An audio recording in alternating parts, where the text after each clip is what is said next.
Open up your phone right now. Go to YouTube, go to any personal finance account with more than 50,000 followers. I guarantee you that within 30 seconds of scrolling you will find someone telling you not to buy a house. They will have a ring light behind them and a confident smirk on their face, and they will say something like renting is the new smart move, or why I will never buy a home or stop wasting money on a mortgage, and the comment section will be full of people nodding along. Full of 26-year-olds saying yeah, I am going to invest the difference instead. Full of 32-year-olds saying home ownership is a scam from the 1950s, and it sounds logical. It sounds modern. It sounds like someone who has figured out the system, and the algorithm loves it.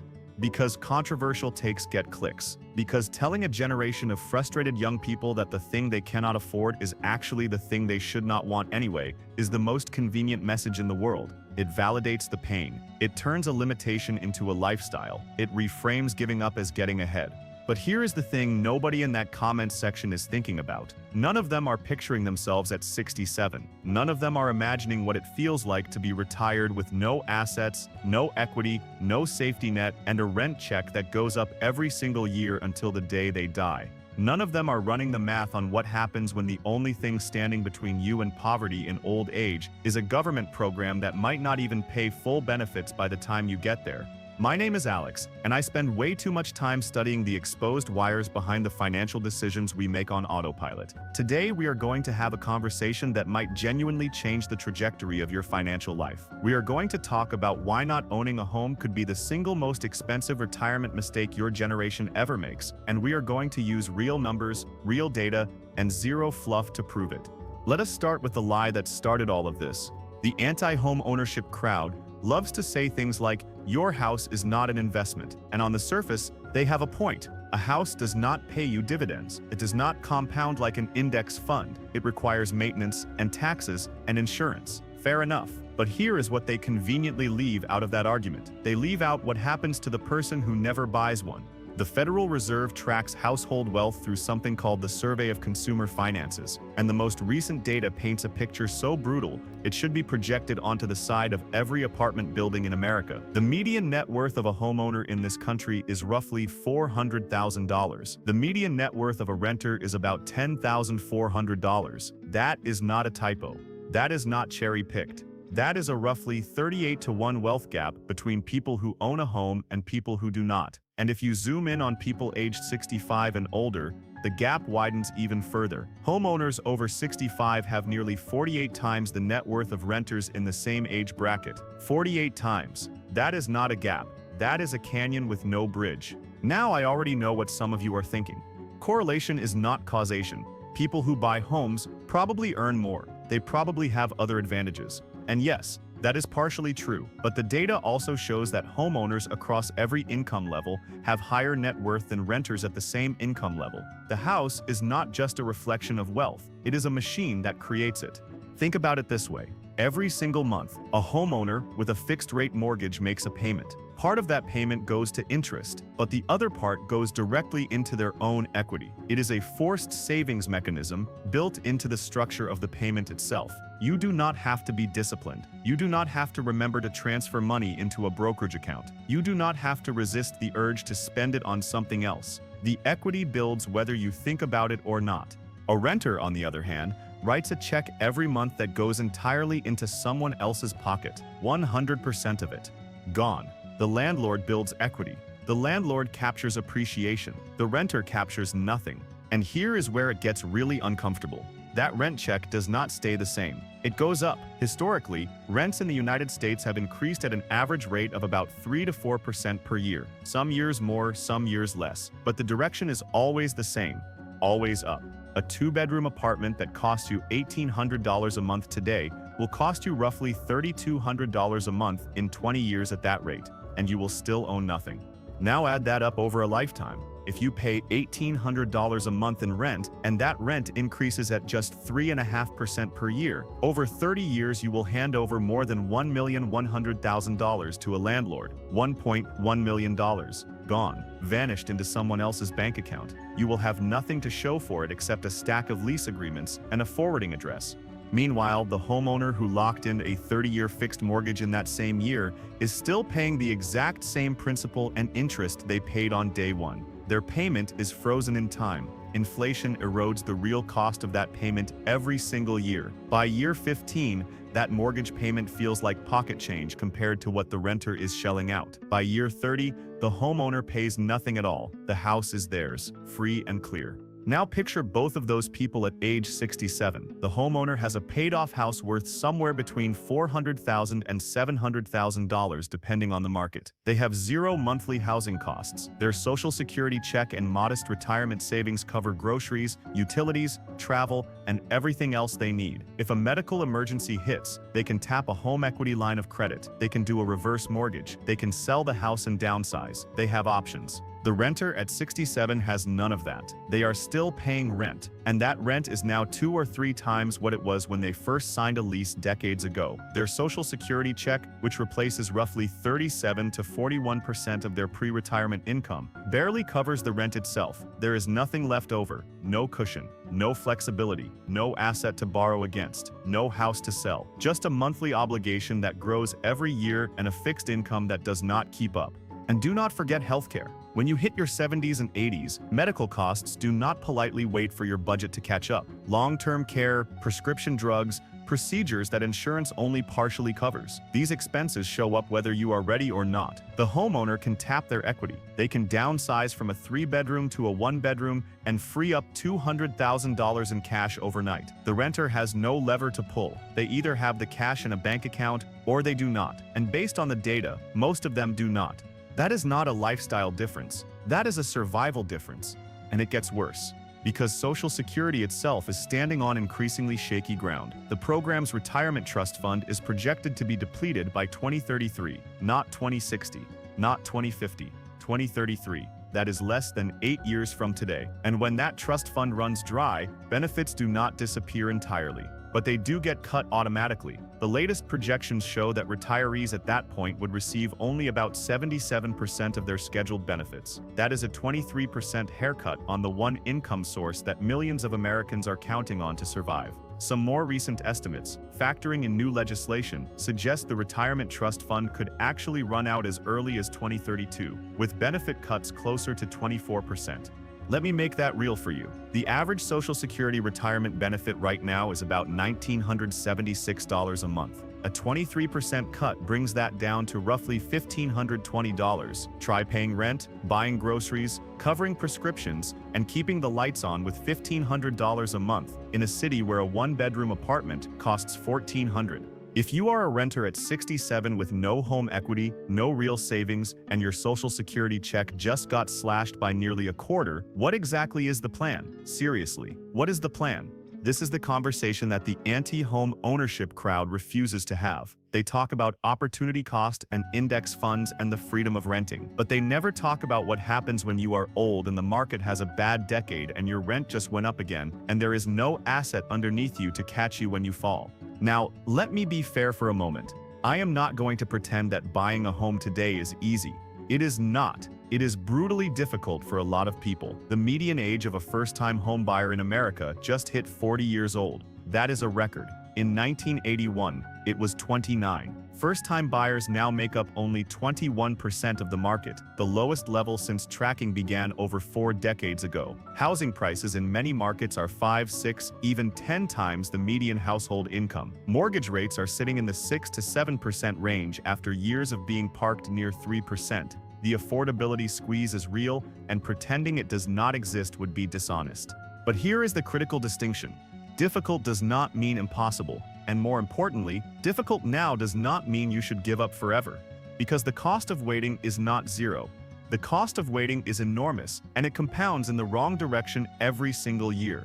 Let me show you what I mean. Imagine 2 people, both earn the same income, both are responsible with money. Person A buys a modest home at age 28. Person B decides to rent and says they will invest the difference. Person A locks in a mortgage, makes payments every month, and builds equity slowly but consistently. By age 38, Person A has 10 years of equity built up, plus whatever appreciation the home has gained. By age 48, they have 20 years. By 58, the mortgage is nearly paid off. By 65, the house is theirs, no payment. A 6-figure asset sitting underneath them. Person B in theory, was supposed to invest the difference between their rent and what a mortgage payment would have been. But here is what actually happens in the real world. Rents go up, so the difference between renting and buying shrinks and eventually disappears. Life happens. A car breaks down. A job transition takes 6 months longer than expected. An unexpected medical bill shows up. That investment difference gets rated. It gets spent. It gets forgotten about. And even if person B is extraordinarily disciplined, even if they max out every account and never miss a contribution, they still arrive at 65 paying rent that has tripled since they started. They may have a portfolio, but that portfolio now has to fund both their living expenses and their ever-increasing housing costs for the rest of their life. There is no finish line. There is no payoff date. The meter just keeps running.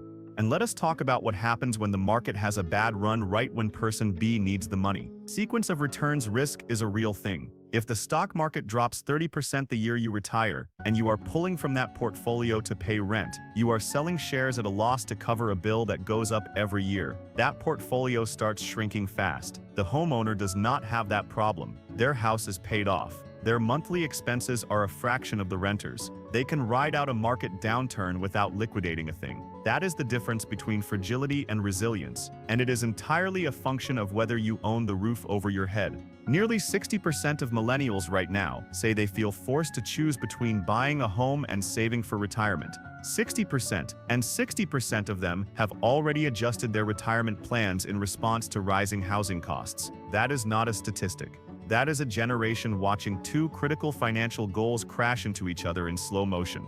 But here is the uncomfortable truth that nobody wants to say out loud. For most people, buying a home is not in competition with retirement savings. Buying a home is retirement savings. It is the single largest wealth-building mechanism available to middle-income families in this country. It always has been. The data has not changed just because some guy with a podcast told you renting was smarter. So what do you actually do about it? How do you get into the game when the game feels rigged against you?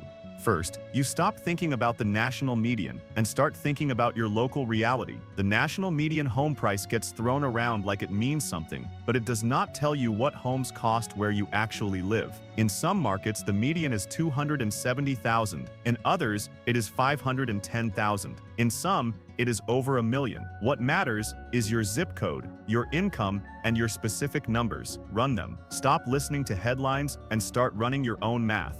Second, you stop waiting for the perfect house. Your first home does not have to be your forever home. Condos and townhomes exist in almost every market at dramatically lower prices than single-family houses. Shared walls bring the price down. Lower maintenance costs bring the monthly burden down. You get in the door, you start building equity. You start capturing appreciation. 5 or 7 years later, you sell, take that equity, and use it as a much larger down payment on the next place. That is how the ladder works. That is how it has always worked. Third, if you have the option to live with family for a year or two while you stack cash aggressively, take it. I know the culture tells you that you are supposed to be independent at 22, but the culture also tells you to lease a new car every 3 years and carry 5 credit cards and spend 40% of your income on an apartment you will never own. The culture is not optimizing for your financial future. You should be. A year or two of lower expenses can produce a down payment that changes the next 30 years of your life. Fourth, stop treating current mortgage rates like a permanent sentence. Rates are high right now, no question.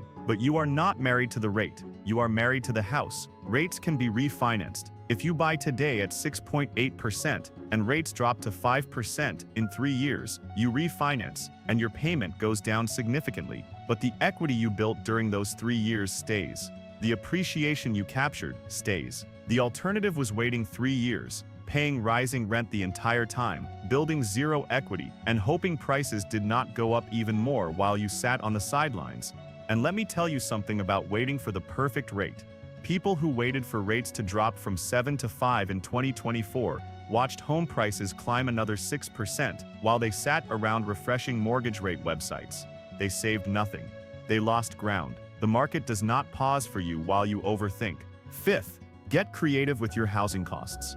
A roommate for 12 or 18 months is not a failure. It is a strategy. The extra rent that person pays can go straight into your mortgage principal, accelerating your equity build and cutting years off your loan. A little bit of discomfort now buys a lot of freedom later. And sixth, Look 10 to 15 minutes outside the hot zip code. The difference between living in the trendy neighborhood and living one town over can be $100,000 or more on the purchase price. That is real money. That is the difference between the stretch zone and the comfort zone. Most of the time, it is the same schools, the same grocery stores, the same commute plus 8 minutes, but it is a completely different financial outcome.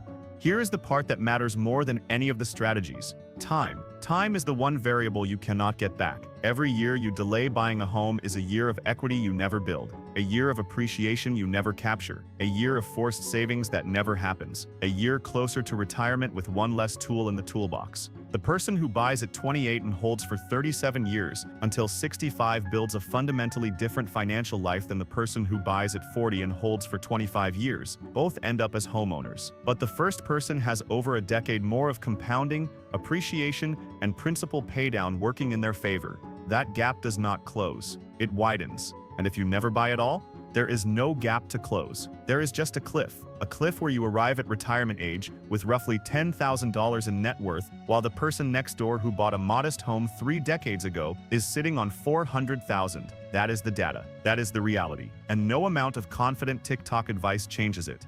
I want you to think about something.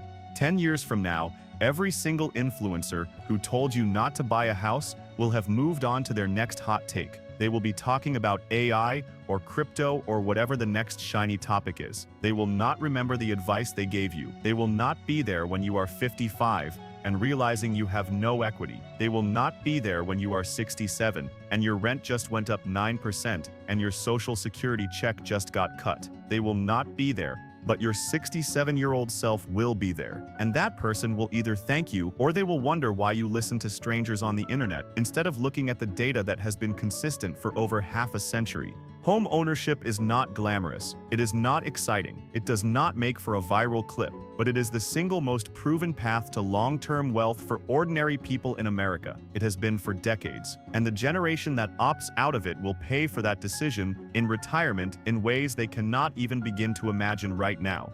I think about this a lot. I think about the fact that we live in an era where short-term comfort is marketed as wisdom, where avoiding difficulty is repackaged as intelligence, where the hardest financial decisions get replaced by the easiest emotional ones. Buying a home is hard. Saving for a down payment is hard. Stretching your budget for a few years while your income catches up to your mortgage is hard. But you know what is harder? Being 70 years old, watching your rent go up again, and having nowhere to turn. The numbers do not lie. Homeowners retire with roughly $400,000 in net worth. Renters retire with about $10,000. That is not a difference in strategy. That is a difference in outcomes that determines whether your final decades are spent in comfort or in crisis. Stop optimizing for what sounds smart on the internet. Start optimizing for what the math actually says. Your future self is watching. Make the move. If this changed the way you think about home ownership, share it with someone who needs to hear it. Subscribe if you have not already, and I will see you in the next one.